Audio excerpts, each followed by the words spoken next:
Pernah dianggap sebagai pekan mati kerana kedudukannya di penghujung laluan utama dan di tepi Sungai Perak, ternyata pembangunan yang dilalui Bagan Datuk kini menjadi inspirasi kepada penduduk di sekitar daerah itu. Malah dengan pembukaan jambatan Bagan Datuk, lokasi itu kini berpotensi menjadi antara daerah maju di negeri Perak.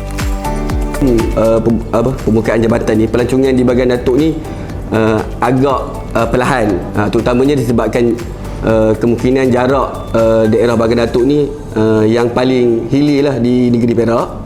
Jadi kemungkinan bila ada pelancong yang ingin datang ke Bagan Datuk, dia akan merasakan dia pergi ke Teluk Intan dahulu sebab jarak. Tapi bila jambatan ni dah dibuka ataupun jambatan ni telah dibina, jadi pelancong tidak ada apa, maksudnya dia akan ada pilihan untuk terus ke Bagan Datuk tanpa perlu melalui jalan yang terlalu jauh. Jadi di situ kedatangan pelancong akan lebih bertambah. Bernilai RM406 juta, jambatan sepanjang 10.5 km itu menjadi antara infrastruktur paling dinantikan 70,300 penduduk di situ. Laluan kita nak pergi ke Lumut atau Manjung, dia jimat 100 km ya. Daripada dulu katakan 200 km, sekarang jadi 100 km. Jadi dari segi masa pun kita dapat jimat, jadi tenaga jimat dan wang ringgit pun jimat. Lagipun dulu semasa saya sini, dari Setiawan ke Bagan Datuk ada sampan bot. Dari bot saja dia orang datang. Bila hari Ahad dia orang beli barang ke apa-apa, dia orang datang dari Kayan, Setiawan, Manjung, semua datang Bagan Datuk beli barang. Sekarang bila ni jambatan sudah buka, malam tadi pun saya rasa saya cuba naik. Dalam dari sini tak salah pun 7 minit saja pergi saya sampai sana. Manakala sekarang kita nak pergi Setiawan, tak salah lebih kurang setengah jam saja. Memang saya rasa bila ini jambatan sudah buka, pelancong nombor satu, pelancong banyak. Masih sekarang pun bila sudah Dato' Zahid sudah buat sini jati, masjid baru, semua sudah siap. Pelancong memang hari Sabtu, Jumaat ramai sangat. Memang susah. Pasal mereka datang dua nak pulang balik. Macam itu dia semua masuk sini nak keluar balik waktu masa. Lepas itu jambatan sudah buka, dia nak datang sini pergi tempat lain. Bebas lah, senang lah, mana-mana boleh pergi.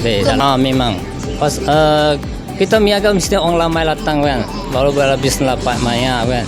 Kalau tak datang biasa salah. Harap lebih lah datang lah. Kita tengok melawat di tempat tu kita lah.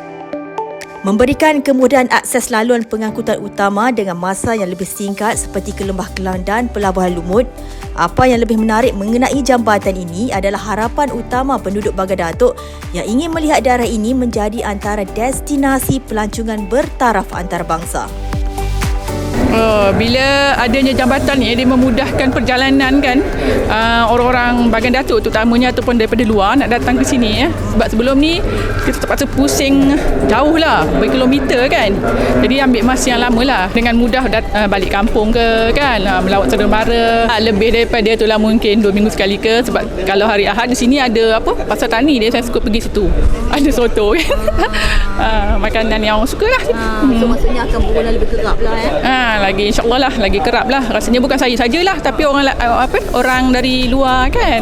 Dia kata orang pergi dari nak macam ada duduk salam terus naik ke Batu Lima, terus ke sini direct dalam masa tak ada lama sangat lah. Lebih dekat lah. Lebih dekat lagi mudah lagi. Lebih senang lah dia mendapat kampung lagi ya? Pun lagi bas pun ada marah nak pergi ke Lumut ke mana. Memang rasa seronok lah. Selain dikenali sebagai tempat penanaman kelapa dan koko, Bagan Datuk juga turut menjadi pusat pendidikan kepada beberapa institusi antaranya Maktab Rendah Saimara dan juga Politeknik Bagan Datuk. Sekaligus menjadikan ia sebagai lokasi strategik untuk dibangunkan sebagai hub pendidikan negara. Dulu semua gelap juga, sekarang semua sudah terang.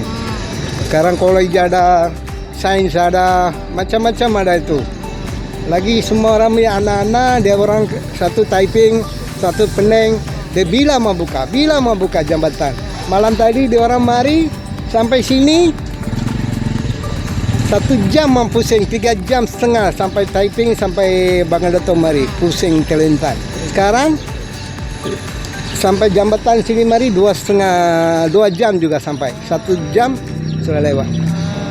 Sekarang dia orang Maya senang hati dia orang. So anak-anak happy lah balik kampung. Maya happy semalam cucu-cucu mari Maya happy. Pembukaan jambatan Bagan Datuk ke Teguk lah. Jadi saya selaku ketua kampung sini dan mewakili penduduk amat teruja lah.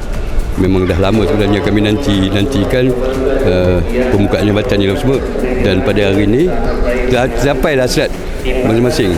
Sebenarnya jambatan ni memang ramai yang tunggu.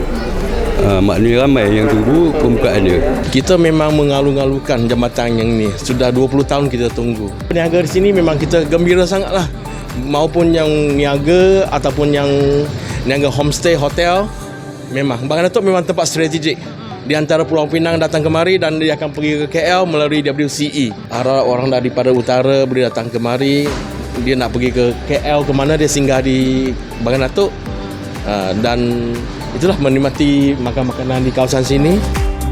Pastinya Jambatan Bagan Datuk bukan sekadar infrastruktur yang akan memberi kesan kepada ekonomi di kawasan itu. Malah lebih penting bagaimana jambatan ini kelak membuka peluang untuk meletakkan Bagan Datuk sebagai salah satu lokasi penting dalam pelbagai sektor berbeza.